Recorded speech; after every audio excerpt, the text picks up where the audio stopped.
এতিয়া আমি class 6ৰ 214 page নম্বৰত থকা 13 নম্বৰ কুৱেশ্যনটো আমি আলোচনা কৰিম। কি দিয়া আছে? সংখ্যাৰ হাত স্থাপন কৰা। 1 নম্বৰটো দিয়া আছে আমাক 0.6। এই 0.6 আমাক সংখ্যাৰ হাত স্থাপন কৰিব দিছে। ঠিক আছে, আমি 1 নম্বৰটো কৰি চাওঁ। প্ৰথমে এডাল আমি সংখ্যাৰ ৰেখা আঁকি ললো। তাৰপিছত একাদিক্ৰমে আমি পইণ্টবিলাক দি গৈছোঁ। ইয়াতে হৈছে আমাৰ 1, এইফালে হ'ব 2। মই বাকীখিনি দিয়া নাই বাৰু, ঠিক আছে। এতিয়া চোৱা, এইটো হ'ল আমাৰ 0। 0ৰ পৰা 1ৰ মাজত আমাৰ কিমানটা ভাগ থাকিব? 10টা ভাগ থাকিব। কেনেকে?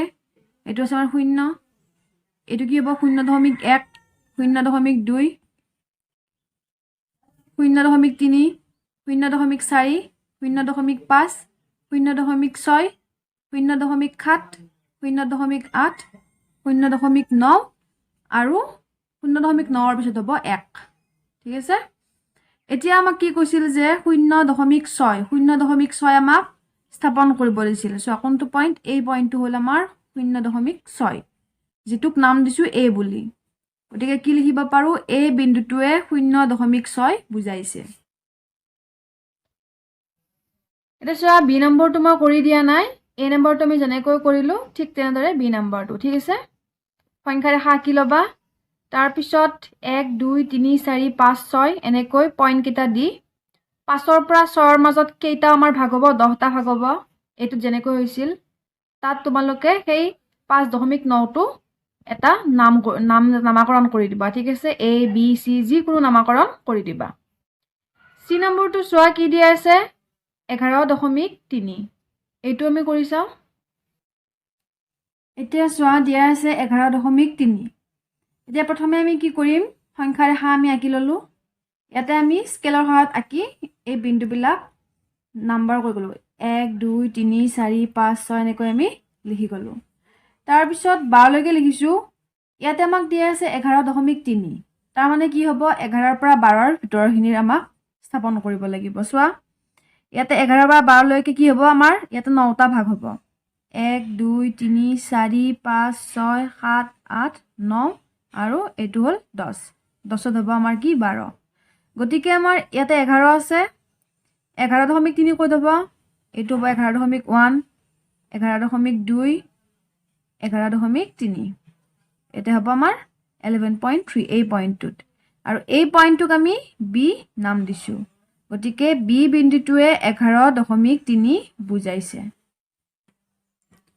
এতিয়া চোৱা, পেজ নম্বৰ 217। ইয়াতে আমাক 1 নম্বৰটো কি দিয়া আছে? প্ৰতিযোৰ সংখ্যাৰ কোনটো ডাঙৰ নিৰ্ণয় কৰা। 1 নম্বৰটো চোৱা, কি দিয়া আছে? 0.849 আৰু 0.819। ইয়াৰে আমাৰ কোনযোৰ ডাঙৰ সেইটো আমাক নিৰ্ণয় কৰিব দিছে। এইটো চাওঁ আমি। এতিয়া চোৱা, এই দুটা সংখ্যাৰ কোনটো ডাঙৰ আমি কেনেকৈ গম পাম? আমি চাওঁ, সংখ্যা দুটাৰ দশমাংশ দুটা একে, কিন্তু শতাংশ স্থানৰ 4 ডাঙৰ 1তকৈ। মানে চোৱা, ইয়াতে চোৱা কি আছে? এইটো হ'ল আমাৰ দশমাংশ, এইটো হ'ল শতাংশ আৰু এইটো হ'ল আমাৰ সহস্ৰাংশ। এইটো সংখ্যাৰ ক্ষেত্ৰতো চোৱা, এই 8টো হ'ল আমাৰ দশমাংশ, 1 হ'ল আমাৰ শতাংশ আৰু 9টো কি আমাৰ সহস্ৰাংশ। এতিয়া আমি চাওঁ, ইয়াতে চোৱা দশমাংশত 8 আছে, ইয়াতেও 8 আছে। এই দুটা একে। ইয়াতে লিখিছোঁ চোৱা, দশমাংশ দুটা একে। এইটো সংখ্যাত চোৱা, শতাংশত আছে 4, আকৌ এইটো সংখ্যাত শতাংশত আছে 1। ডাঙৰ কোনটো 4 আৰু 1ৰ মাজত? ডাঙৰ হ'ল 4টো। তাৰমানে আমি ইয়াতে লিখিছোঁ চোৱা, শতাংশ স্থানত 4 ডাঙৰ। এইটো চোৱা, 4 ডাঙৰ 1তকৈ। গতিকে আৰু পিছৰখিনি আৰু আমি নাচাওঁৱেই, কাৰণ এইখিনি চাই আমি গম পালোঁ যে এইটো সংখ্যা আমাৰ কি হ'ব? ডাঙৰ হ'ব। গতিকে কি হ'ব? 0.849 ডাঙৰ এই সংখ্যাটোতকৈ। সেইকাৰণে ডাঙৰৰ কাৰণে গ্ৰেটাৰ দেন চিন ব্যৱহাৰ কৰিছোঁ। ঠিক আছে। এতিয়া 2 নম্বৰটো চোৱা, 3.614 আৰু 3.616 এই দুটা সংখ্যাৰ মাজত কোনটো ডাঙৰ আমি এতিয়া সেইটো চাম। এতিয়া চোৱা, এই সংখ্যা দুটাৰ কোনটো ডাঙৰ কোনটো সৰু চাব লাগিলে প্ৰথমে আমি একক দুটা চাওঁ। ইয়াতে আছে 1.3, ইয়াতেও আছে 1.3। গতিকে একক গিটা আমাৰ কি আছে? একে আছে। তাৰপিছত এইটো হ'ল দশমিক, ইয়াতেও দশমিক আছে। দশমিকৰ পিছৰ প্ৰথম সংখ্যাটোক আমি কি বুলি জানো? দশমাংশ বুলি জানো।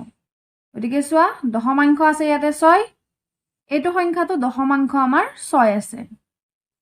আকৌ এই সংখ্যাটোত চোৱা, শতাংশ আছে 1, এইটো সংখ্যাটো শতাংশ আছে 1। এইখিনিলৈকে আমি একেই পালো। এতিয়া আছে সহস্ৰাংশ, দশমাংশ, শতাংশ, সহস্ৰাংশ। এই সংখ্যাটোত সহস্ৰাংশ আছে 4, আকৌ এই সংখ্যাটোত সহস্ৰাংশ আছে 6।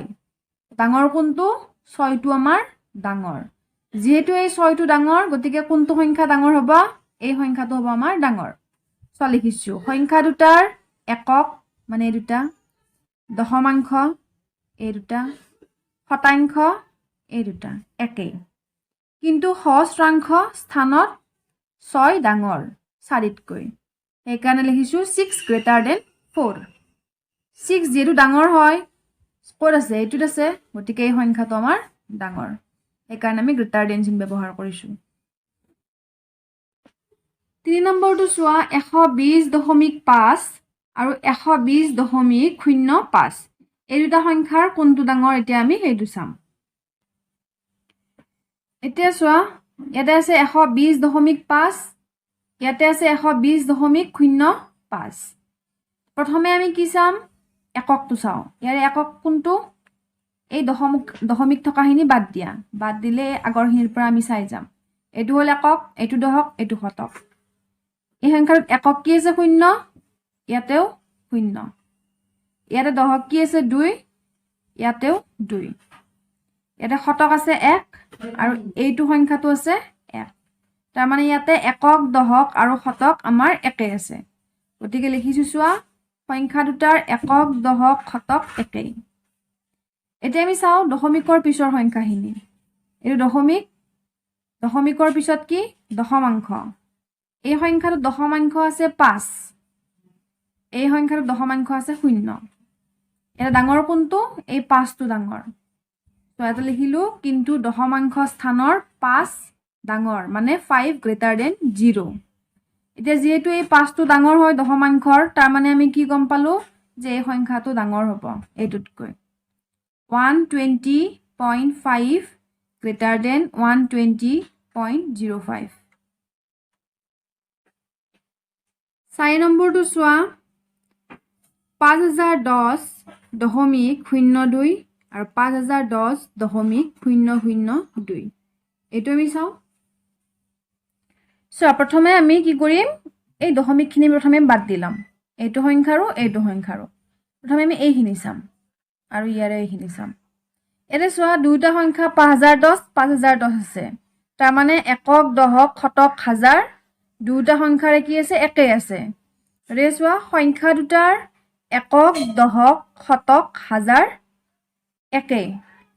তাৰপিছত দশমিক, দশমিকৰ পিছত কি? দশমাংশ কি আছে? 0। ইয়াতেও দশমাংশ আছে 0। গতিকে কি গম পালো? যে একক, দশক, শতক, হাজাৰ আৰু দশমাংশ একেই। এতিয়া এই দশমাংশৰ পিছত আহিল কি? শতাংশ। শতাংশ কি আছে? 2, ইয়াতে শতাংশ আছে, দশমাংশ, শতাংশ 0। ডাঙৰ কোনটো? এই 2টো আমাৰ ডাঙৰ। গতিকে শতাংশৰ স্থানত 2 ডাঙৰ 0তকৈ। গতিকে কোনটো সংখ্যা ডাঙৰ হ'ব? এই সংখ্যাটো হ'ব ডাঙৰ। 5010.02 হ'ব আমাৰ কি? ডাঙৰ।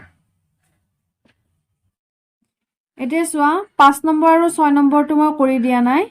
এইকেইটা মই যেনেকৈ কৰিলো তেনেকৈ এইকেইটা কৰিবা। চোৱা, 5 নম্বৰটোত কি চাম? প্ৰথমে দশমিক কেইটা বাদ দি ল'বা, লৈ এই সংখ্যাখিনি চাবা। ইয়াতে একক কি আছে? 1, ইয়াতে কি আছে? 0। তাৰমানে আমি কি গম পালো? ইয়াতে সৰু আছে, ইয়াত ডাঙৰ আছে। তাৰপিছত ইয়াতে দশক চোৱা, কি আছে? 0, ইয়াতে আছে 1। তাৰমানে ইয়াতেও কি আছে? আমাৰ বেলেগ বেলেগ। ইয়াতে চোৱা, 1000 কিমান আছে? 10001, ইয়াতে আছে 10010। গতিকে এই 10001 আৰু 10010ৰ মাজত কোনটো ডাঙৰ? এই 10010টো আমাৰ ডাঙৰ, আমি দেখিয়ে গম পাম। ঠিক আছে। তাৰপিছত আমি চাওঁ দশমাংশ। ইয়াতে আছে 1, ইয়াতে আছে 0। কোনটো ডাঙৰ? এইটো ডাঙৰ। গতিকে সংখ্যাটো কোনটো হ'ব ডাঙৰ? এইটো সংখ্যা ডাঙৰ। ইয়াতেও চোৱা ঠিক তেনেকুৱাকে 156 ইয়াতেও 156 আছে গতিকে একক দশক শতক দুটা সংখ্যাৰে একেই এতিয়া দশমাংশ চোৱা ইয়াতে 3 ইয়াতেও 3 শতাংশ ইয়াতে 3 ইয়াতেও 3 সহস্ৰাংশ ইয়াতে 3 ইয়াতে নাই মানে 0 গতিকে কোনটো ডাঙৰ হ'ল এইটো ডাঙৰ চোৱা 2 নম্বৰটো চোৱা শুদ্ধটোত ৰাইট চিন অশুদ্ধটোত ক্ৰছ চিন দিয়া 1 নম্বৰটো কি দিয়া আছে 42.5 সমান 42.50 এই দুটা আমাক সমানে সুধিছে চোৱা ইয়াতেও 42 আছে ইয়াতেও 42 আছে দশমাংশত ইয়াতেও 5 আছে ইয়াতেও 5 আছে ইয়াতে শতাংশত 0 আছে ইয়াতে একো নাই মানে কি আমি 0 বুলি ধৰিব পাৰো গতিকে গম পালো যে এইটো আমাৰ শুদ্ধ হ'ব 2 নম্বৰটো চোৱা কি আছে 361.05 less than 361.005 ইয়াতে কি হ'ব ইয়াতে চোৱা একক দশক শতক আৰু একক দশক শতক এই দুটা একে আছে আমাৰ এটা চোৱা দশমাংশ আছে ইয়াতে 0 ইয়াতে 0 ঠিকে আছে ইয়াতে 5 ইয়াতে 0 5 ডাঙৰ নে 0 ডাঙৰ নিশ্চয় 5 ডাঙৰ গতিকে আমি গম পাও যে এই সংখ্যাটোহে আমাৰ কি হ'ব ডাঙৰ হ'ব এইটো আমাৰ ডাঙৰ নহয় কিন্তু ইয়াতে আমাক দিয়া আছে এই সংখ্যাটো ডাঙৰ বুলি তাৰ মানে কি এইটো আমাৰ ভুল হ'ব তাৰ পিছত চোৱা কি দিয়া আছে 2.43 আৰু 24.3 ইয়াৰে আমাক এই সংখ্যাটো ডাঙৰ বুলি দিয়া আছে সো ইয়াতে 2 আছে ইয়াতে 24 আছে গতিকে দেখিয়ে গম পালো যে এইটো শুদ্ধ মানে এই 24.3 আমাৰ ডাঙৰ 4 নম্বৰটো চোৱা 0.080 আৰু 0.0080 এই দুটা সংখ্যাৰ এইটো সংখ্যা ডাঙৰ বুলি কৈছে চাও আমি হয়নে নহয় একক কি আছে 0 ইয়াতে 0 দশমাংশ ইয়াতে আছে 0 ইয়াতে আছে 0